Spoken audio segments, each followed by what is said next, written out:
Bwana Yesu asifiwe. Tunakukaribisha kwenye kipindi hiki kizuri ambacho tutakuwa tunajadili moja ya fundisho la msingi sana katika imani yetu ya Ukristo. Sisi tuliomwamini Yesu tunayo mambo ya msingi ambayo katika imani yetu tunajifunza na tunatakiwa kuyasimamia. Sasa leo tutakuwa tunaangalia kwa habari ya ubatizo wa maji, na tutakuwa tukijifunza, na mwisho wa siku tunatamani muamini ambaye atakuwa anatazama kipindi hiki ambaye hajabatizwa afikie mahali pa kufanya maamuzi na abatizwe, kwa sababu ni fundisho la msingi. Na tutapita kuangalia vitu kadha wa kadha, na hata ambaye umeshikwisha kubatizwa unaweza ukasikiliza vizuri sana, kwa sababu kuna mambo utajifunza yatakayo kusaidia kuendelea kuona uzito na msisitizo ambao maandiko yanauweka kwenye fundisho hili la ubatizo. Kwa tutapitia mitazamo tofauti iliyopo au mambo ambayo yanaweza kawa yanafikirika kulingana na kile ambacho maandiko yanafundisha na watu wanavyoweza kufikiri tofauti na maandiko, na tutaona mwisho wa siku msimamo wa Biblia ni upi. Kwa hiyo mimi naitwa mchungaji Kenny kutokea makanisa ya Jesus Cares Church, na niko na mtumishi wa Mungu mwalimu, na atajitambulisha na tutaenda moja kwa moja kwenye kujadili. Karibu sana mwalimu. Asante. Na mimi kwa majina yangu naitwa Mwalimu Asa Jotham. Ni mwalimu wa neno la Mungu pia katika makanisa yetu ya Jesus Cares Church.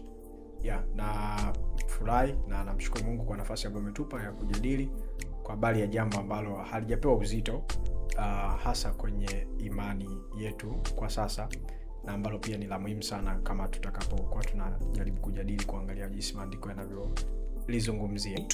Tuanze moja kwa moja mwalimu. Sisi kama waamini mwongozo wetu ni neno la Mungu katika kila jambo. Ni sahihi kabisa. Na hasa tunapokuja kwenye masuala haya ya fundisho la msingi, kuna vitu ambavyo tunaweza tukadebate, lakini inapokuja kwa habari ya jambo ambalo ni fundisho la msingi linalojenga msingi wa imani, maandiko yako wazi na tunayaacha maandiko ndio yawe muamuzi wa mwisho. Kwa nafikiri tuanze kwenye kutazama msimamo wa maandiko na hasa kile ambacho Bwana wetu Yesu Kristo amekiweka au amekisema yeye mwenyewe moja kwa moja kwenye swala hili la ubatizo. Nafikiri tukianzia hapo then tutaendelea kujadili mambo mengine na kuwa na mitazamo kadha wa kadha. Karibu. Nadhani ni sahihi kwamba na niseme kama utangulizi kwamba tufahamu kwamba sisi wote ambao tunasema tumemwamini Bwana wetu Yesu Kristo katika karne hii ya 21 hatukuwepo karne ya kwanza, hatukuwepo wakati kanisa linazaliwa, hatukuwepo wakati Bwana wetu Yesu Kristo anaishi. Kwa hiyo imani hii hatuitengenezi sisi. Ndio maana tunakwenda kwenye maandiko kuona imani hii ambayo Bwana wetu Yesu alianzisha na akaikabidhi kwa mitume ambao wakapasisha kwenye kizazi kinachofuata mpaka leo sisi tunaisikia. Kwa hiyo tunakwenda kwenye chanzo sahihi ili tuweze kujua tuamini nini, ili imani yetu iwe sawa na imani ya mitume ambao walimsikia Yesu, walitembea naye na walifundishwa yale ambao aliwafundisha. Kwa hiyo tukiangalia kwa mfano sehemu ya kwanza ambayo ni msingi sana ni kutoka katika kitabu kile cha Mathayo sura ile ya 28, ambayo Mathayo anarekodi maneno ambayo Bwana wetu Yesu Kristo aliyasema pale alipokuwa amekwisha fufuka, akiwa anawaaga wanafunzi na akatoa agizo, na mara nyingi tunaliita agizo kuu. Ni kweli kwa sababu ndio linabeba msingi wa kile tunachokifanya kama waamini, pamoja na kwamba maandiko hayajasema kwamba hili ndio agizo kuu, lakini linaitwa agizo kuu. Tunaliita agizo kuu kwa kitamaduni kwa sababu ni kweli limebeba mwito wa jambo la kufanya ambalo ni la msingi kwa kanisa. Kwa hiyo tukianza mstari ule wa Mathayo sura ya 28 mstari wa 19 na wa 20, hapa maandiko yanasema hivi: basi enendeni mkawafanye mataifa yote kuwa wanafunzi, mkiwabatiza kwa jina la Baba na Mwana na Roho Mtakatifu, na kuwafundisha kuyashika yote niliyoamuru ninyi, na tazama mimi nipo pamoja nanyi siku zote hata ukamilifu wa dahari. Kwa nadhani hapa Mathayo ana rekodi agizo, na nadhani tunafahamu kwamba agizo ni kitu ambacho sio cha kudiscuss, yani ni jambo kwa sababu sisi tunajua pia Bwana wetu Yesu Kristo ni mfalme wetu, na ndio maana tunamuita Bwana, kwa maana kwamba anachotuagiza ndicho tunafanya. Na tunaposema Bwana tunalifaa muktadha wa karne ya kwanza kwamba Bwana na mtumwa. Kwa sisi ni watumwa. Ndio maana hata waandishi wa Agano Jipya unaona wengi wanajitambulisha Paulo mtumwa wa Kristo akiwa anaandika barua zake, au Petro Yakobo mtumwa wa Kristo. Kwa hiyo tunaposema Bwana akitoa maagizo tunayatii. Kwa hiyo agizo kubwa ambalo Bwana aliwapa wanafunzi wale waliokuwa wanamsikia kati na paa ni kwamba wakawafanye mataifa kuwa wanafunzi. Na muktadha huo anaposema mataifa anamaanisha tunajua wakati huu ni watu ambao wamegawanyika, kuna Wayahudi na watu wa mataifa. Kwa anasema waende, sio waende tu kwa Wayahudi, waende mpaka kwa mataifa, wawafanye wao wanafunzi wake yeye. Na wakiwa wanafanya hivyo basi wawabatize kwa jina la Baba na Mwana na Roho Mtakatifu. Alafu pia kuna jambo la msingi, hajasema kwa majina, mkawabatize kwa jina, lakini la Baba na Mwana na Roho. Kwa hiyo jina ni moja, lakini Baba, Mwana na Roho Mtakatifu. Pia anasema mkawafundishe kuyashika yote niliowaamuru ninyi, tazama nipo pamoja nanyi siku zote. Kwa hiyo baada ya agizo anatoa ahadi ambayo ni ahadi ya kweli, yani sio ahadi kwamba kitu utakipata. Anasema niko pamoja na ninyi mpaka pale mwisho utakapokuwa umefikia wa ulimwengu wa sasa. Kwa hiyo nadhani hapo ndio sehemu nzuri kabisa ya kuanzia, kwamba Bwana wetu Yesu Kristo ametoa agizo wale wanaofanyika kuwa wanafunzi wabatizwe. Kwa hiyo ni muhimu sisi tukafanya hivyo kama ambavyo Bwana wetu Yesu Kristo alifanya. Lakini pia kitabu cha Matendo ya Mitume kinaonyesha ushahidi kwamba sio tu kama mitume labda walielewa vibaya, mitume walielewa. Ndio maana tunapoanza kuona kanisa kuanzia sura ya kwanza mpaka ya 28 kama sijakosea, kitabu cha Matendo ya Mitume, watu walikuwa wakiamini wanabatizwa, wakiamini wanabatizwa, na imekuwa hivyo. Kwa hiyo nadhani tunaweza tukaanzia hapo. Asante sana mwalimu. Umesema kitu cha msingi sana kwenye andiko hili, lakini kunaweza mtu akafikiri kwamba je, inawezekana mtu akaingia kwenye imani na akawa ameokoka na bila kubatizwa na ikawa tu iko sawa? Kwa nini mtu anaweza kufikiri hivyo? Kwa sababu yako maandiko labda ambayo yanaweza kuonyesha kwamba mtu anaweza akapokea imani ya wokovu. Kwa mfano ukisoma kitabu cha Warumi sura ya 10 mstari wa 9, anasema kwa sababu ukimkiri Yesu kwa kinywa chako na kuamini moyoni mwako kwamba Mungu alimfufua kutoka kwa wafu utaokoka. Kwa hiyo tunaona kwenye andiko hili Paulo anatoa namna ambavyo mtu anaweza kuingia kwenye imani ya wokovu na kuwa mfuasi wa Yesu, na hajalitaja jambo la ubatizo hapa.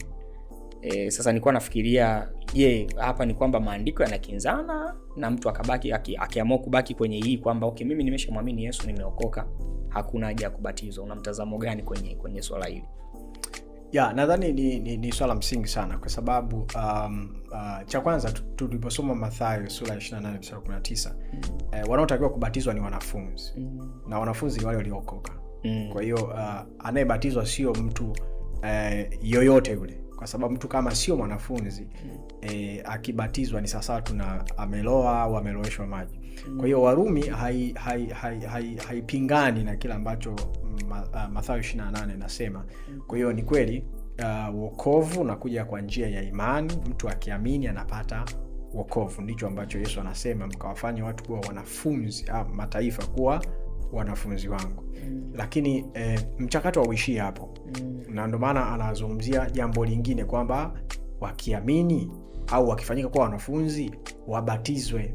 Sasa ni kweli Mtume Paulo kwenye Warumi kwa sababu hazungumzi kana kwamba haya ndio mambo unatakiwa ufanye, ufanye la kwanza, la pili, la tatu, la nne. Anazungumza tu kwamba mtu anapataje wokovu. Anapata wokovu kwa njia ya imani. Kwa hiyo ni kweli wokovu unapatikana kwa njia ya imani pekee, lakini mtu aliyeamini anatakiwa kubatizwa, kwa sababu hilo tendo tunaita imani linahusisha kwa siku hizi tukizungumzia imani ni kama kupewa taarifa fulani alafu ukasema hii ni ya kweli au sio ya kweli. Lakini Biblia inapozungumza imani inazungumza zaidi ya kupewa taarifa na kusema hii ni ya kweli. Inazungumza kwenye ndio maana nitatoa mfano. Wakati unaweza ukachanganyika, kuna labda nikienda kwenye lugha ya asili, neno ambalo linatafsiriwa imani ni neno ambalo pia linaweza kutafsiriwa uaminifu. Yani kwa maana ya uaminifu wa mtu na kile tunacho imani yetu kwa Kristo ni neno moja. Okay. Kwa hiyo imani haihusishi tu kusikia taarifa alafu nikasema hizi ni za kweli. Inahusisha pia mwitikio wangu kutokana na hizo taarifa, inahusisha imani. Kwa hiyo tunapozungumzia imani inahusisha na kufanya yale ambayo Mungu anasema sisi tuyafanye. Kwa kama Kristo ameagiza tubatizwe sisi tulioamini kwenye kazi yake ya Kalvari, kwa lile tendo la kubatizwa ni tendo la kiimani. Na ndio maana bila imani sio ubatizo. Ni kuogelea au ni, ndio maana naweza nikaenda nyumbani nikaoga, siwezi kusema nimebatizwa kwa sababu hamna imani. Kwa hiyo imani ndio inafanya utofauti kati ya kubatizwa na kuogelea. Kwa hiyo imani tendo la ubatizo sio tendo nje na imani. Maanake mara nyingi tukizungumzia ubatizo ni kama tunazungumzia sasa tunaongeza matendo juu ya imani, kwamba kuna imani alafu kuna matendo ya ubatizo, kuna matendo tunazungumza imani kwa sababu hata kubatizwa kwenyewe ni tendo la imani. Kwa hiyo sioni kama Warumi inatofautiana na kile ambacho Biblia inazungumza kwenye Mathayo 28. Yeah. Nafikiri pia mwalimu, labda jambo la ambao na mimi nilikuwa natafakari tu hapa wakati unalielezea. Nafikiri imani yetu pia haijengwi kwenye kuchukua mstari mmoja wa Biblia na ukasema kwamba kwa sababu mstari huu unasema hivi basi mimi sitabatizwa kwa sababu Paulo hajaongelea kubatizwa. Na kama ambavyo umesema, Paulo hapa alikuwa ajenda yake ilikuwa ni kuonyesha mtu anapokeaje imani. Kabisa. Anasema akiamini moyoni mwake anapata wokovu. Kabisa. Na kwa hiyo nafikiri kwenye moja ya kitu cha msingi sana cha kuzingatia ni kwamba kwenye imani yetu inapokuja kwa habari ya fundisho, unaangalia mahala pengine maandiko yanasema nini kuhusu jambo hilo. Kwa hiyo hii haitaki kuwa ni sababu ya mtu kujificha kusema kwamba kwa sababu pale kwenye Paulo kwenye Warumi Paulo hajataja kipengele cha ubatizo. Na labda naweza nikaongezea kwamba kwa mfano tusome Matendo ya Mitume sura ile ya 16, inasema kisha akawaleta nje akasema, bwana zangu, yanipasa nifanye nini nipate kuokoka? Huyu ni ule afisa wa gereza baada ya Paulo na Sila, nadhani habari wengi tunaifahamu. Akawatoa nje akawauliza, jamani nifanye nini nipate kuokoka? 31 na maandiko yanasema, wakamwambia, muamini Bwana Yesu nawe utaokoka pamoja na nyumba yako. Kwa hiyo unaona, wakamwambia nini cha kufanya ili aweze ili aokoke, ni kuamini. Sasa wakamwambia neno la Bwana, yeye na watu wote waliomo nyumbani mwake. Akawakaribisha saa ile ile ya usiku, akawaosha mapigo yao, kisha akabatizwa yeye na watu wake wote wakati huo. Kwa hiyo utaona kama nilivyosema, yani imani na ubatizo sio kwamba ubatizo ni tendo fulani tunalifanya ni kama linaongezea wokovu. Hapana. Tunapozungumza imani kumwamini Kristo inahusisha na kubatizwa. Ndio maana unaona hapa mitume ile concept ya uaminifu. Yes. Yani unakuwa mwaminifu katika kile ulichokiamini. Ndio maana kufanya yale ambayo yanaagizwa. Paulo na Sila hawakusema sasa kwa sababu umeshaamini. Kwa maana ile imani ambayo imekuwa inatafsiriwa siku hizi ni kama tukupewa taarifa kichwani alafu ukasema hizo ni taarifa za kweli basi. Wasingembatiza. Yes. Nakumbuka hapa ilikuwa ni usiku.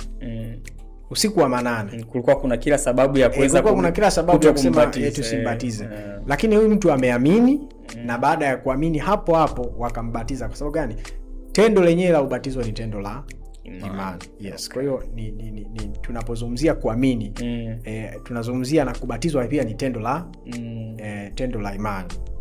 Hivi mwalimu, vipi ile kesi ya huyu ndugu ambaye alikuwa ni mwivi aliyesulubishwa pamoja na Yesu? Maana nafikiri hiyo inaweza ikawa pia ni sababu ya mtu kufikiria kusema kwamba mbona jamaa aliahidiwa na Yesu moja kwa moja kwamba bwana, wewe usiku wa leo hii utakuwa pamoja nami. Yule jamaa kubatizwa. Ni sahihi kabisa. Sasa hapa tazungumza mambo mawili. Cha kwanza, kumbuka kwamba tunapozungumzia wokovu, nadhani wewe utakuwa ni shahidi. Hakuna mahali maandiko ambayo yamepanga somo kwamba ukitaka kuokoka fanya moja mbili au fanya hiki, ukifanya hiki na hiki na hiki unakuwa umeokoka. Usipofanya hiki na hiki utakuwa, yani tunapojifunza maandiko yote yako kwenye muktadha fulani, yani yako kwenye mazingira fulani, yako kwenye sababu fulani. Kwa hiyo ni sahihi kwamba yule mtu yule mwizi aliyesulubiwa na Yesu hakuwa amebatizwa kabisa. Na ni kwa nini? Kwa sababu alikuwa msalabani. Alikuwa hana namna au hakuna nafasi kabisa ya yeye kubatizwa. Kwa hiyo kusingekuwa na uwezekano wote kwa yeye kubatizwa. Kwa hiyo hata leo mtu akiamini kwenye mazingira ambayo haiwezekani kubatizwa, asipobatizwa yeye bado ni muamini. Ni muamini kwa sababu gani? Kumbuka tulizungumzia hapo pande nyingine kwamba neno imani inaweza kuhusisha uaminifu. Yes. Amekuwa mwaminifu kwa kile ambacho Mungu amempa kwa wakati huo, nafasi aliyonayo. Ndio maana huyu mwizi kwa nafasi aliyokuwa nayo, kwa ile tu kutambua kwamba huyu niliyesulubiwa naye sio mtu wa kawaida, hakuwa na makosa, hakuwa na nini, yani hata tungesema injili hakuhubiriwa kama ambavyo labda leo unakaa unasikiliza injili ndio unasema kweli, na hakuhubiriwa. Yeye lile tukio tu la Kristo kuteswa na nini, jinsi alivyoona yeye ni mkosaji, huyu mtu sio mkosaji, yani ile tukio tu likawa ni injili kwake. Na ile kuamini tu, Yesu akasema utakuwa pamoja na mimi paradiso. Kwa hiyo ni sahihi kabisa, mtu anaweza akawa kwenye mazingira ya namna ambayo hawezi kuwa na nafasi, kwa hakuna namna. Lakini pia nataka nisisitize hapo, kumbuka kwamba huyu hakuwa na fursa kabisa. Lakini tutoka kusoma Matendo ya Mitume sura ya 16, kulikuwa kuna ugumu, mazingira magumu, lakini bado mtu akabatizwa. Kwa sababu kwanza ulikuwa usiku. Lakini pia kumbuka watu wametoka gerezani, gereza limebomoka. Wametoka kupigwa Paulo, kwa sababu tumesoma hapa alivyofika kwanza akawasafisha vipigo. Lakini baada ya kusafishwa wakambatiza. Tena sio yeye na familia. Sasa kwa sababu pia kwenye muktadha yeye alikuwa ni kama baba, kichwa cha familia. Kwa hiyo alikuwa na watu ambao ni ndani ya familia yake. Kwa hiyo unaona kwamba asubuhi Mtume Paulo na Sila wanapoambiwa bwana mmeambiwa mtoke, washamaliza. Yani mtu ameamini, wamembatiza, yani kila kitu kiko fresh. Kwa kulikuwa kuna ugumu, lakini ule ugumu haukuwafanya waseme tusimbatize. Kwa tunazungumzia cases ambazo haiwezekani. Yani kama mwizi kulikuwa haiwezekani. Angeweza kushuka. Asingeweza kushuka msalabani. Kwa hiyo kulikuwa hakuna namna yote. Kwa hiyo mazingira kama hayo, kwa sababu Mungu anaangalia hata tulikuwa tunasoma ule uaminifu wetu, anaangalia uaminifu wetu kwa fursa aliyotupa. Na ndio maana maandiko yako wazi kwamba tuliopewa vingi tutadaiwa vingi, na wale waliopewa vichache watadaiwa kwa kadiri walivyopewa. Kwa hiyo na hii inazungumzia tu fursa tuliopewa. Ndio maana hata wengine wanafikia kumwamini Kristo baada ya mahubiri mengi, wengine mahubiri machache tu. Kwa hiyo ni fursa ambazo Mungu anatupa tofauti. Ilikuwa inanitafakarisha wakati tunaongelea kwa habari ya fursa tulizopewa. Mungu anaangalia uaminifu wetu. Inanipeleka kwenye swali lingine ambalo nimekuwa nalitafakari pia, na nafikiri kuna huo mtazamo upo kwamba ubatizo unatakiwa kuwa wa maji mengi au maji machache, kwa sababu ukisoma historia ya kanisa na haya mambo utakuja kugundua kuna imani ilikuja kuonekana hapo baadaye kwamba mtu anaweza kubatizwa maji machache. Na ukisoma baadhi ya historia zinaonyesha ni sababu za kimazingira. So pokuwa unaelezea habari ya mfano mazingira yaliyokuwa nayo yule mkuu wa gereza ule usiku na kina Paulo na Sila, lakini bado walitafuta namna ya kumbatiza pamoja na mazingira yote magumu. Kwa linanipeleka kwenye swali la pili kwamba ubatizo wa maji mengi ni upi ubatizo sahihi, na kati ya ubatizo wa maji mengi na maji machache upi ni sahihi kulingana na maandiko yanavyofundisha? Tukijibu moja kwa moja, kwa mujibu wa maandiko tunaona ubatizo ni wa maji mengi siku zote. Ubatizo ni wa maji mengi. Kwanza ubatizo naweza nikaelezea kwa maana kwamba ni tendo halisi linaloelezea kufa kwetu na kufufuka pamoja na Kristo. Kwa hiyo hicho kitendo kinawakilishwa na kuzama alafu na kuibuka. Ndio maana pia nitaka ni sauti kusema pointi ya pili kuhusiana na yule mwizi. Kwa sababu pia kama ambavyo nimesema ubatizo unazungumzia kufa kwetu pamoja na Kristo. Lakini kumbuka kwamba mwizi alikufa pamoja na Kristo. Yaani sisi tunafanya hilo jambo katika namna isiyoshikika. Lakini huyo mwizi alikufa kwenye namna inayoshikika, kwa sababu alikufa kweli na Kristo. Kwa hiyo hata paradiso Kristo anasema nitakuwa na wewe, kwa alifufuka pamoja na yeye. Kwa hiyo unaona kwamba yeye actually alipata kitu ambacho kinashikika kwa mikono, pamoja na kwamba haikuwa ile ya maji. Sasa nikirudi kwenye point ya kwamba ubatizo ni kuzama, kwa sababu moja, ili tendo lenyewe linasema nini? Linasema kufa, kwa maana ya kufa na kuzikwa na kufufuka pamoja na Kristo, ambayo inawakilishwa vema kabisa na tukiwa tunazama kwenye maji. Lakini sababu ya pili, ubatizo ambao sisi tunabatizwa umeanza na ubatizo wa Yohana. Yohana ndo alianza kubatiza. Kwa hiyo Bwana wetu Yesu Kristo tunajua alibatizwa na Yohana, ambaye maandiko yanasema Yohana kwamba alikuwa anabatiza kwenye maji mengi. Kwa hiyo na kanisa la kwanza limebatizwa hivyo kwenye maji mengi. Tunaposoma maandiko yote hatuoni dalili yoyote ya kwamba kuna watu walibatizwa na maji machache. Sasa hapa kunaweza kuwa kuna maeneo ambayo Biblia inasema tu wamebatizwa tu, haielezei kwamba walibatizwaje, lakini tuna maeneo ambayo yanaonyesha kwamba ubatizo ulikuwa ni wa maji mengi. Kwa hiyo tunatumia hiyo kama ndio njia ya kutafsiri zile sehemu ambazo Biblia haijaweka wazi kwamba sasa walibatizwa kwa maji yapi, machache au mengi. Lakini nataka niseme pointi kwamba kwa sababu jambo la msingi sana ni ubatizo. Na ikitokea kama ambavyo tumesema kuna mazingira ambayo haiwezekani kabisa kupata maji mengi. Sasa hii nasema nje ya maandiko hayajaonyesha kwamba watu walibatizwa kwa maji machache. Lakini kwa sababu tunakumbuka tumezungumzia hapa ubatizo ni tendo la imani. Kwamba ukitoa imani sio ubatizo. Kwa sababu kama imani ipo na hatuna fursa kabisa, yani imetokea hakuna fursa kabisa ya kupata maji mengi, tunaweza tukabatizwa kwa maji machache. Ikiwa fursa haipo, kama ambavyo tumetoa isipokuwa ya yule mwizi wa msalabani, kwamba hakuzamishwa kwenye maji yoyote, lakini kama ambavyo tumesema yeye ni muamini mwenzetu na hana shida yote, amemtii Kristo kwa kiwango ambacho alipewa. Kuna natamani na sisi tuwe tuna mtazamo huo, kujua kwamba ikitokea mtu hawezi kabisa, basi anaweza kubatizwa maji machache.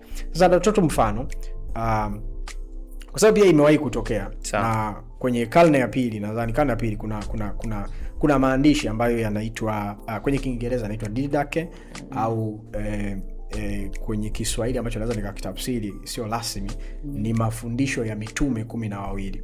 Kwa hiyo haimaanishi kwamba maandiko haya waliandika mitume, lakini yaliandikwa na watu ambao ni karne ya pili baada ya mitume wameshapita, lakini waliandika kwa sababu walipokea kutoka walipokea kutoka kwa mitume kuwaandaa watu wale walioamini.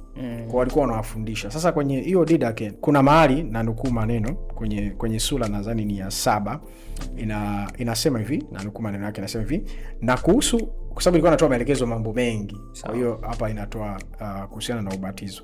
Inasema na kuhusu ubatizo, batizeni kwa namna hii baada ya kwanza kufundisha mambo haya yote. Kwa hiyo document ina mambo ya mtu anatakiwa afundishwe afu ndo abatizwe.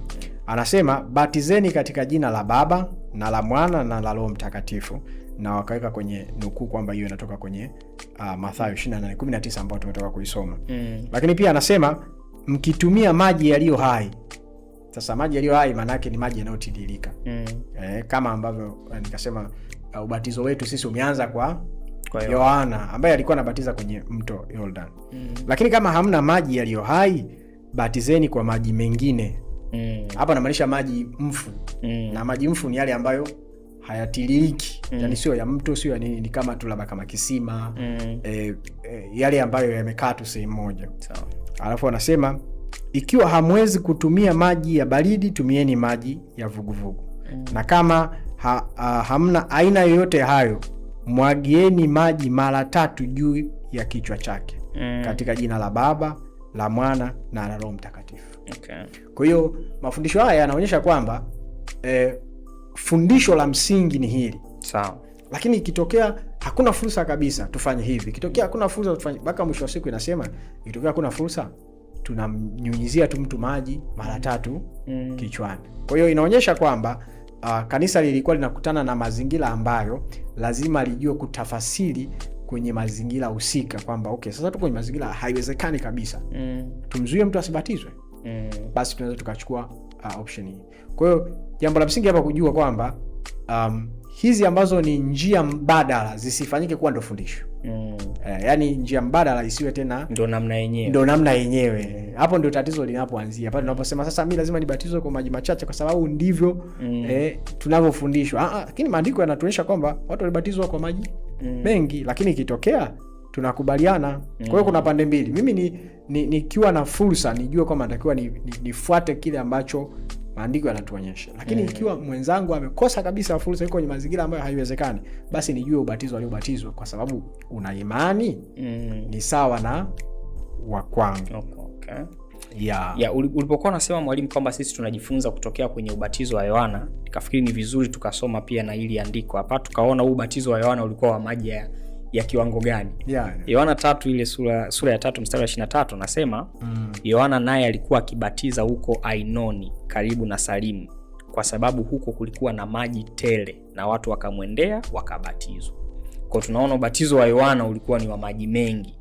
Kwa nafikiri ni vizuri mtu anapojifunza jambo hili akazingatia hichi ambacho tumekiona kwenye maandiko kwamba Bwana wetu Yesu Kristo na maandiko yanatuonyesha kwamba sisi tunatakiwa kubatizwa kwenye maji mengi, au ubatizo wa mtu aliyeamini ni ubatizo wa maji mengi. Kama ikitokea kuna mazingira, kwa wenzetu waliopokea imani kutoka kwa mitume wanaonyesha kwamba kulikuwa kuna mazingira yanaweza yakatokea. Kwa hizo zilikuwa ni options za kama kuna mazingira fulani magumu.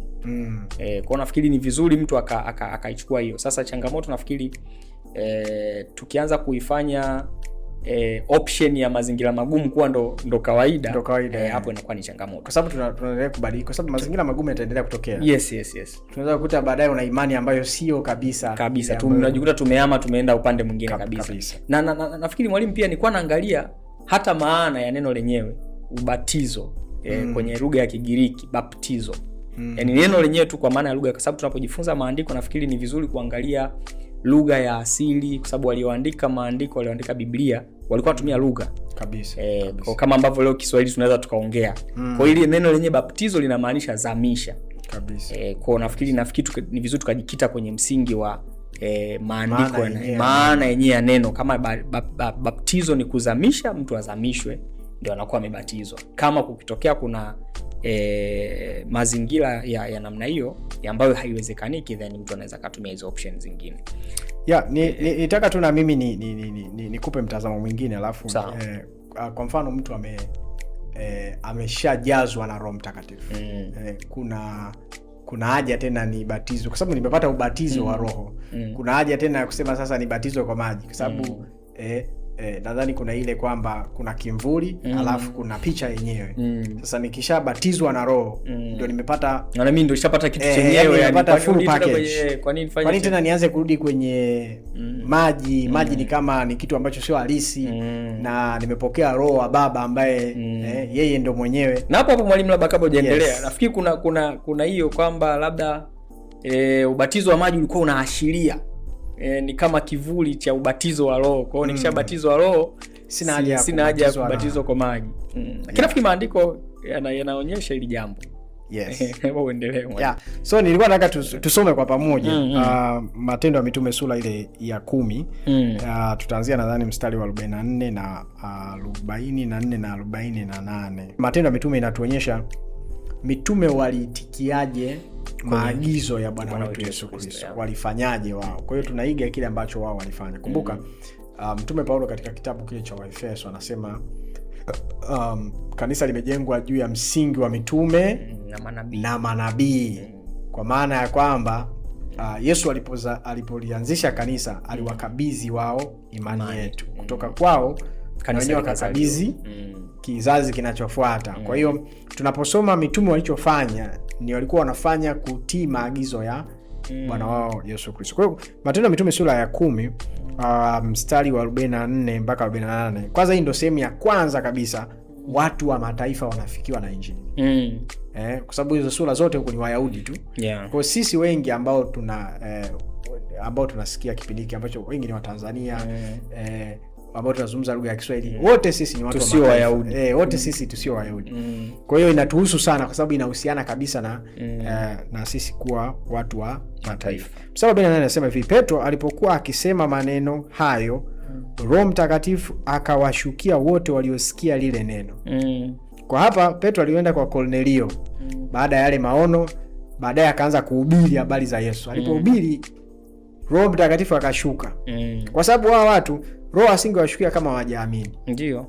Walipokuwa tu wanasikia wakaamini. Kwa sababu pia kuna changamoto siku hizi ni kwamba mtu ili ahesabike muamini mpaka aseme labda sala ya toba ambayo tunaita sala ya toba au labda aseme maneno fulani sijui aombewe fulani.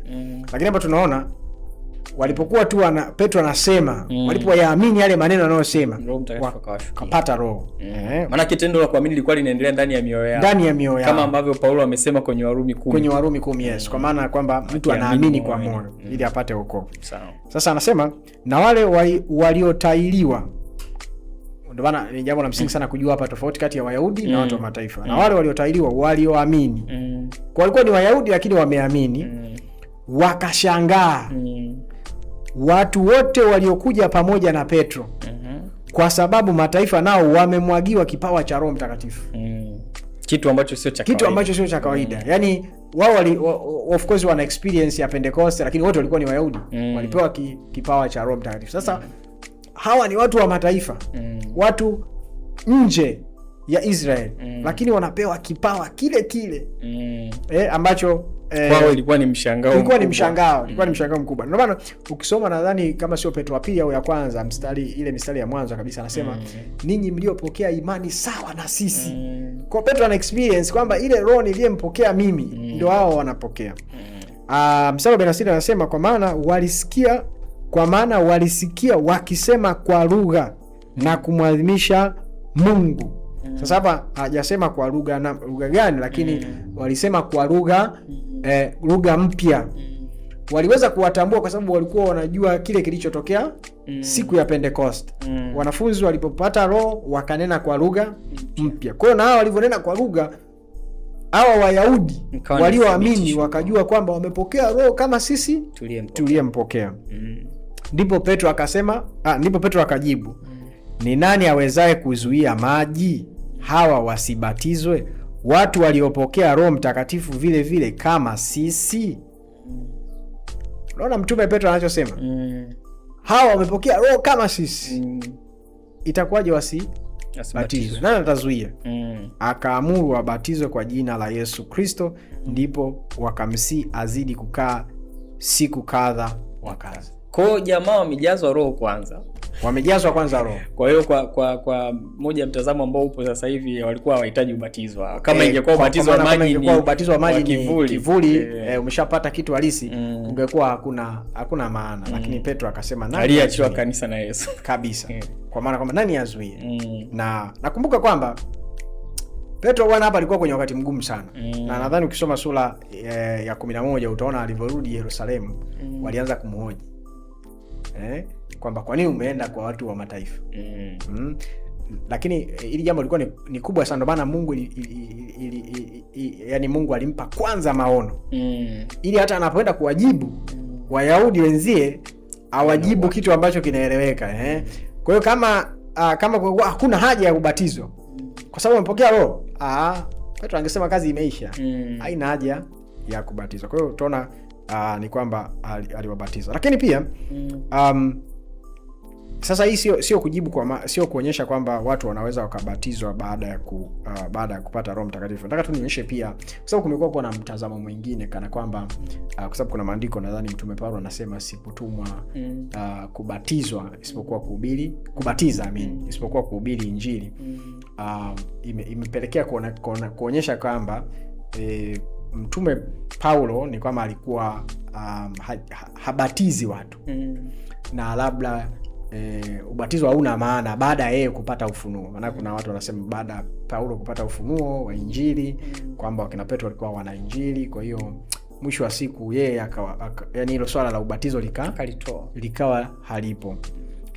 Sasa nilikuwa natamani pia tuone Matendo ya Mitume sura ile ya 19. Matendo ya Mitume sura ya 19. Maandiko hapa yanasema hivi, tutaanzia mstari wa kwanza. Ikawa Apolo alipokuwa Korintho, Paulo akiisha kupita kati ya nchi za juu akafika Efeso, akakutana na wanafunzi kadha wa kadha huko. Ukisoma hivyo unajua ni wanafunzi wa Kristo hao, si ndio? Akawauliza, je, mlipokea Roho Mtakatifu mlipoamini? Wakajibu, la, hata kusikia kwamba kuna Roho Mtakatifu hatukusikia. Akawauliza, basi mlibatizwa kwa ubatizo gani? Wakasema, kwa ubatizo wa Yohana. Unajua Paulo hapa anauliza mlipoamini mlipokea Roho, anasema hapana. Kwa nini anauliza ubatizo? Sasa ukisoma hivyo unaweza kufikiri anazungumzia ubatizo wa Roho. Lakini tukisoma hapa hata tutaelewa anachokisema. Paulo akasema Yohana alibatiza kwa ubatizo wa toba, akiwaambia watu wamwamini yeye atakayekuja nyuma yake, yani Yesu. Walipoyasikia haya wakabatizwa kwa jina la Bwana Yesu. Kumbuka watu walikuwa wameshabatizwa. Ubatizo wa Yohana. Kumbuka tumesema pia ubatizo wetu hasa ulianzia kuliko Yohana. Lakini Paulo akawabatiza tena kwa sababu walipobatizwa walikuwa hawajapokea Roho Mtakatifu hata kusikia. Kwa hiyo akafanya nini? Akawabatiza. Na mstari wa 6 anasema, na Paulo alipokwisha kuweka mikono juu yao, Roho Mtakatifu akaja juu yao, wakaanza kunena kwa lugha na kutabiri. Kwa hiyo tunaona kule walianza kupokea Roho ndo wakabatizwa kwa maji. Ndio. Hapa wanabatizwa kwa maji mara ya pili. Kwa sababu ule ubatizo kwa mujibu wa Paulo hapa ni kama haukuwa ubatizo. Walikuwa wameogelea tu kwenye maji. Kwa hawajaamini. Walikuwa hawajaamini. Akawabatiza, akawekea mikono, akapokea Roho. Kwa hiyo unaona ni scenario mbili tofauti. Lakini vitu vyote viwili vipo. Kwa hiyo ni muhimu kujua kwamba ubatizo ni jambo la msingi sana kwenye imani yetu. Na nafikiri mifano hii miwili tofauti bado inaonyesha msingi au uzito wa ubatizo wa maji uko pale pale. Whether umejaa Roho au umebatizwa kwa Roho au kabisa. Mradi tu umemwamini Yesu unatakiwa kubatizwa kwa maji. Nafikiri kuna kitu pia ni vizuri tukakiangalia hapa. Kwa maandiko ambayo tumeyasoma mpaka sasa, yote yanaonyesha kwamba swala la ubatizo ni jambo ambalo linafanyika baada ya mtu kuwa amemwamini Yesu Kristo. Kwa hiyo kwa sababu lenyewe linakuja kuthibitisha, ni tendo la imani kuonyesha kwamba mtu amekufa na kuzikwa pamoja na Kristo na kufuka pamoja naye. Kwa anapozamishwa anaonyesha kule kuzikwa kwake, kufa na kuzikwa pamoja na Kristo, na anapoibuka ndani ya maji inaonyesha kufufuka. Lakini vipi kama mtu akianza kufikiria kwamba kwa kubatizwa ndo anamwamini Yesu au anapokea wokovu kwa kubatizwa? Sababu hiyo nao inaweza ikawa ni changamoto nyingine. Kuna mtu akiona ubatizo hauna uzito, lakini kuna mwingine sasa kaona sasa ubatizo ndo wokovu wenyewe. Yaani kibatizwa ndo nimeokoka. Sababu kuna sisi ambao tumezaliwa labda kwenye imani ambayo inafundisha masuala ya wokovu na ubatizo. Kwa hiyo tunajikuta labda tumekuwa kanisani, mwisho wa siku nimefika umri fulani naambiwa sasa wewe inabidi ubatizwe. Na nikibatizwa nasema nikibatizwa nakuwa nimeshaokoka. Kwa hiyo ukiniuliza mwalimu wasa unaniuliza hapa umeokoka, naambia mimi nishabatizwa nimeokoka. Vipi hiyo mwalimu? Ni sahihi hiyo. Mara nyingi watu wanajibu hivyo. Lakini sasa nataka niseme pia nikionyesha kuna changamoto nyingine. Sio tu ubatizo. Sasa hivi kuna changamoto ya sala ya toba. Na iwekea kwenye mabano. Kwa sababu pia hatuoni maandiko yakifundisha. Na mara nyingi mtu akishasema yale maneno ndo anayakaunti kama ndio ameokoka. Kwa kuna pande zote hizo. Kuna yale nimesema maneno fulani kasema ndo nimeokoka. Kwa reference ile ambayo tumesoma ile ya Mtume Paulo 10:9 kwamba ukimkiri lakini pia upande wa pili ndio huo mtu kwamba akibatizwa sana sema ndio nimeokoka. Lazima turudi kwenye msingi tujue kwamba wokovu ni zao la imani ambayo inatokea ndani ya moyo. Na kama ambavyo tumesema imani sio tu kupewa taarifa na kusema hizi ni ndio kwamba Yesu alikufa alifufuka. Kwa sababu ndio ni kweli alikufa alifufuka. Nadhani Yakobo anasisitiza hilo kwamba hata mashetani yanaamini yanaamini kwamba Yesu ni mfalme. Yanaamini vizuri kabisa. Na nadhani ukisoma Injili ya Marko yote itakuonyesha moja ya kitu cha msingi sana kwenye Injili ya Marko ni kuona kwamba mapepo yanamtambua Yesu, ila wanafunzi hawamuelewi. Yani wenyewe wako confused, huyu ni nani, mbona anafanya hiki? Lakini mapepo kila akiakemea yanasema tunakujua, mbona umekuja muda sio kwetu? Kwa hiyo imani sio tu thinking, kuwa tu na ufahamu. Lakini tunachokimaanisha kwamba mtu kweli akiweka tumaini lake kwa Kristo, kwa kazi aliyofanya msalabani, hicho ndicho kinampatia wokovu. Hicho ndicho kinampatia. Sio tu kuzama kwenye maji kama tulivyosema, tukiondoa hilo imani kwa Kristo, tendo hili linakuwa lina maana. Inakuwa tu ni kama kuogelea. Kwa hiyo mtu asije kazani kwamba kwa sababu nilizama kwenye maji ndo niliokoka. Lazima wanajiuliza, nilipozama kwenye maji nilikuwa naamini na muamini Yesu? Kama nilikuwa na muamini Yesu wakati nazama kwenye maji, basi ni wokovu kwa maana ya tendo la imani. Lakini kama ilikuwa tu nimeambiwa tu na mzazi bana, inabidi ubatizwe.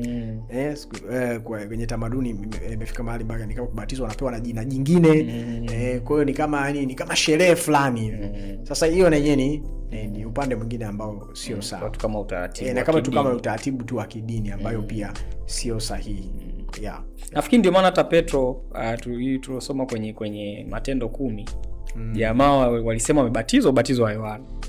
Lakini akaona hawa kwa sababu sasa ndo wameamini. Ni Paulo na Paulo, yes. Kaona kwamba sasa hawa inabidi wabatizwe tena kwa sababu wameamini. Yes, mwanzoni walikuwa wamebatizwa ubatizo.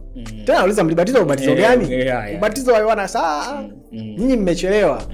Nyakati zimeshafika. Zile za Yohana zimepita. Hizi nyakati tunabatizwa baada ya kuwa tumeamini. Yeah. Na mara nyingi tukisoma hivi ni kama inawezekana kama tukio ilikuwa ni tukio la dakika 5. Unajua ukisoma pale ni kama mistari 5 ni kama tukio la dakika 5. Lakini ninaamini hapa Mtume Paulo alikuwa na wafundisha. Kwa walipata muda wa kutosha. Luka summarize kile chochote. Kwa alipata kuwafundisha, akawafundisha, then akawabatiza. Na baadaye akawaombea, wakapata Roho akashuka juu yao kuthibitisha kwamba sasa kweli hawa ni waamini. Labda nitaka nizungumze Pastor Ken kwa sababu siku hizi pia kuna changamoto.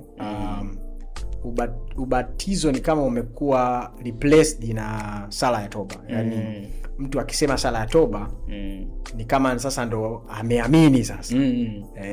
Na kitu ambacho hatuoni kwenye maandiko kama kulikuwa kuna kusema sala ya toba.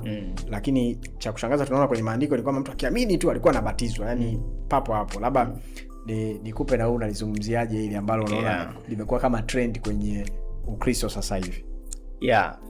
Labda nitaanzia hapa. Naamini kwamba watu ambao walikuja labda na ufunuo wa kusema sala ya toba hawakuwa na maana mbaya, kwa maana tu ya kwamba labda kumsaidia mtu kukiri. Kama Paulo anavyosema kwenye Warumi ile 10:9 kwamba mtu akiamini moyoni mwake na anakiri kwamba Mungu alimfufua Kristo kutoka kwa wafu, anapata wokovu.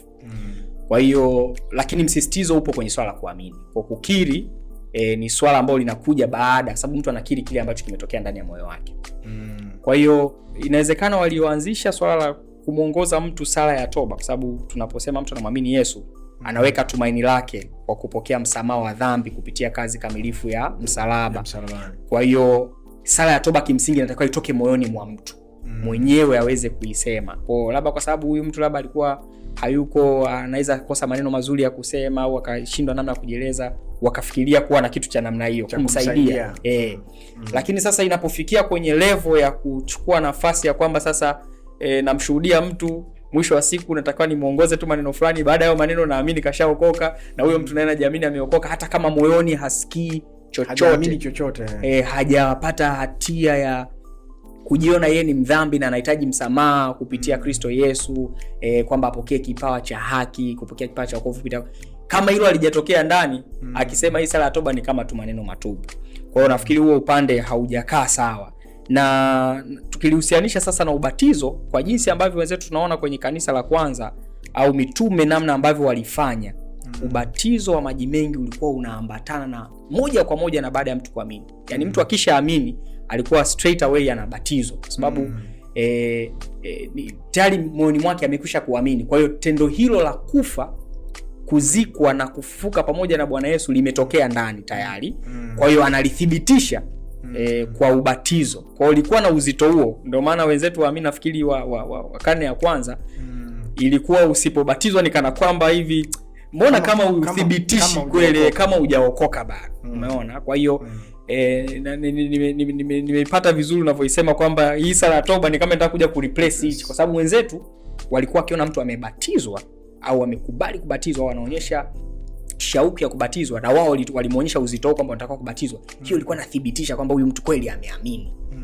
Kwa hiyo ukisoma kwenye kama ambavyo tumesoma Matendo ya Mitume sura ya 8, sura ya 9, sura ya 10, unaona matukio yote. Paulo na yule mkuu wa gereza anabatizwa katika mazingira ambayo kama tumeyadiscuss, mazingira saa 8 usiku, mazingira ambayo kimsingi mtu asingebatizwa. Lakini sasa hivi tunaona kuna ni kama vile ni hatua kwamba unaamini kwanza, unaingia kwenye mafundisho, labda unakaa kipindi fulani hivi, alafu ndo unakuja ubatizwe. Kwa hiyo imekuwa kama ubatizo ni kitu ambacho kimetenganishwa na imani. Lakini hivi vitu vyote ni matendo ya imani. Kwa mtu anaamini moyoni na anathibitisha alichokiamini kwa kufanya tendo la kubatizwa. Kwa hiyo nafikiri tunatakiwa kurudi kwenye msingi wa maandiko.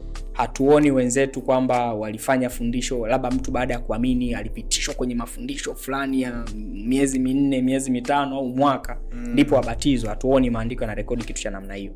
Na kama ambavyo tumekubaliana tangu mwanzo kwamba sisi waamini imani yetu na mambo ya msingi ya kifundisho tunaongozwa na maandiko yanasema nini. Kwa nafikiri turudi kwenye fundisho la msingi linasemaje na maandiko yanasema nini. Kwa mtu akiamini abatizwe kabisa. Na ndio maana tunatamani hata yule anayeangalia kipindi hiki kama ameamini hana sababu ya kusubiri. Tunaona Filipo akaona maji, akasema maji haya hapa ni batizo. Tena njiani, maana wanasafiri. Wako kwenye safari, you can imagine. Kwa hiyo kwa maana kwamba tuna mfano mtu alikuwa anasafiri. Tuna mfano mtu alikuwa usiku. Ndio. Tuna mfano mtu alipokea roho. Yaani kuonyesha sasa ni jambo la muhimu katika mazingira ambayo ya aina yote. Akisema sasa tusubirie na nadhani pia of course kuna kama ambavyo nadhani tumesoma hapa moja ya nukuu kutoka kwenye Didac ambayo tumesoma kutoka karne ya pili. Nadhani haya mambo yalikuwa na develop taratibu. Karne ya pili kulikuwa kuna segment ya mafundisho ya muda mfupi, lakini kafika kwa mfano kwenye karne ya 4 kuna maandishi yanaonyesha mpaka miaka 3. Yaani ili mtu abatizwe kwa kitu kwa kina develop. Yaani mpaka mtu abatizwe miaka 3 unapitia mafundisho alafu ndo unakuja unabatizwa. Ndio maana nikasema mpaka ikatufikia mahali kama ubatizo unakuwa kama ni sherehe. Na utabadilisha na jina, unapata jina lingine. Yaani inatenganishwa kabisa na kule kuamini kwako kwa mara ya kwanza. Kitu ambacho kama ambavyo umesema ni kweli tunaona kiko tofauti kabisa na jinsi ambavyo kanisa la kwanza kwa kuelewa kile ambacho wamekipokea kwa Kristo walimbatiza mtu papo hapo. Nafikiri pia ni jambo la msingi kwa sisi ambao ni viongozi, kwa maana viongozi wa kiimani, wa kiroho, au ni muamini ambaye nimetangulia na nimepata mtu ambaye amemwamini Yesu, kulichukua jambo hili kwa uzito sana. Ukiangalia mazingira kwa mfano ya kina Paulo, wametoka gerezani, wako na majeraha. Yule mkuu wa gereza ndo amewatibu pale, kuwaosha na nini, lakini katika mazingira hayo magumu bado walimbatiza huyu ndugu pamoja na familia yake. Kwa hiyo sisi viongozi wa kiroho au sisi ambao waamini tuliowatangulia, wale tunaowaongoza katika imani, wale ambao wanamwamini Yesu baada yetu, tusiweke kizuizi cha kuwafanya watu wasibatizwe. Tusisababishe hili jambo likawa ni kama lina mchakato fulani hivi unatakiwa mtu apitie ndipo abatizwe. Mradi tu tumeona huyu mtu amemwamini Yesu, tumemshuhudia Injili na akaonyesha kwamba ameamua kuweka tumaini lake kwa Yesu kwa kupokea msamaha wa dhambi, mtu huyo abatizwe. Ni pointi ya msingi na nadhani kwa yule ambaye amekuwa anatusikia toka mwanzoni tumejadili, anaweza kama amejifunza mambo mengi ya msingi, kwa wale hasa ambao unawaleta watu kwa imani. Kwa maana kwamba kwenye imani unawapa neno la Kristo, wanafika mahali wanaamini. Mtu asisite asisite kuwabatiza. Na labda tumalizie hapo kwenye wakati mwingine najua ina historia yake ndefu tukisoma historia ya kanisa, lakini imefika mahali kwamba hata ubatizo kwamba muamini yoyote hawezi kubatiza, yani lazima kuwe na labda mchungaji au kiongozi fulani wa kanisa, kwamba ukibatizwa na mtu mwingine ni kama sio ubatizo hivi, unakosa hadhi. Na ndio maana kumekuwa na hiyo kwamba lazima mtu akibatizwa asubiri labda muda fulani, na nadhani hiyo pia ni jambo ambalo tunatakiwa tulizungumzie, kwa maana kwamba kuwashua watu kwamba tunaposoma maandiko hatuoni kubatiza kama ni jambo la watu maalum. Ndio. Watu kama kwa mfano Filipo alikuwa yuko safarini tu. Ndio. Alipofika alipokuwa amempa mtu habari za Kristo akabatiza. Angesema labda lazima mitume tusubiri mitume wa Yerusalemu waje wabatize, lakini alifanya yeye mwenyewe. Exactly. Na hata haya maeneo ambayo tunasoma hatuoni specific inasema nani alibatiza. Kwa mfano ilikuwa Paulo na Sila, hatujui ni nani alibatiza. Kama ingekuwa ni jambo la lazima fulani ndo wabatize, basi maandiko yangesema Paulo akabatiza, au Sila akabatiza, au Petro, kwa sababu au Paulo na Sila labda wangeenda kuwafuata kina Petro, mitume wenyewe walioachwa. Hata Petro alienda na kundi la watu, maandiko yanasema akaamuru wabatizwe. Kwa hiyo inawezekana hata akubatiza yeye. Kwa hiyo waamini wapewe uhuru walionao, kwamba ukimwambia mtu habari za Kristo ikafika mahali akaamini, umbatize, na ubatizo huo ni ubatizo ambao mbingu inautambua. Naamini kuna mambo ambayo umejifunza katika kipindi hiki cha kujadiliana kuhusu ubatizo. Sasa ni kama ambavyo tulisema mwanzoni, lengo ni kwamba ufikie mahali wewe ambaye umemwamini Yesu na haujabatizwa bado, batizo. Tendo hili ni la imani na lina nguvu sana katika imani yetu na ni fundisho la msingi. Kwa hiyo kama huna sababu ya msingi ya kukufanya ushindwe kubatiza, naamini mazingira yetu mengi ya Kitanzania, mazingira yetu mengi, kuna kila namna ya kuweza kupata sehemu yenye maji ukabatizwa. Kwa tafuta msaada, ubatizwe, tafuta kama ni kanisani kwenu, kama ni wapi, na sisi unaweza ukatufikia pia. Kuna namba zetu za simu hapo, ukasema watumishi wa Mungu, mimi nimeamini lakini sijabatizwa, tutakubatiza, kwa sababu sisi tunaamini katika ubatizo wa maji mengi na tunaamini kwamba ni fundisho la msingi. Kwa chukua maamuzi hayo na uchukue hatua ya kufanya. Lakini pia sisi ambao tumekwisha kubatizwa, naamini kuna mambo ambayo umejifunza na umeona namna ambavyo jambo hili ni la msingi. Kwa hiyo unaweza pia ukawaeleza watu wengine hiki ambacho wewe umejifunza. Unapowafikia watu wakamwamini Kristo Yesu, naamini umejua nini cha kufanya sasa, na umeona uzito wa jambo hili kuhusu ubatizo wa maji mengi kama ambavyo maandiko yanafundisha. Mungu akubariki sana kwa kusikiliza na kufuatilia kipindi hiki. Namba zetu ziko hapo, ukiwa na maswali uwe huru kuuliza, kwa sababu tunatamani kusikia mtazamo wako pia kwenye kile ambacho tumejifunza, na umebarikiwa sana.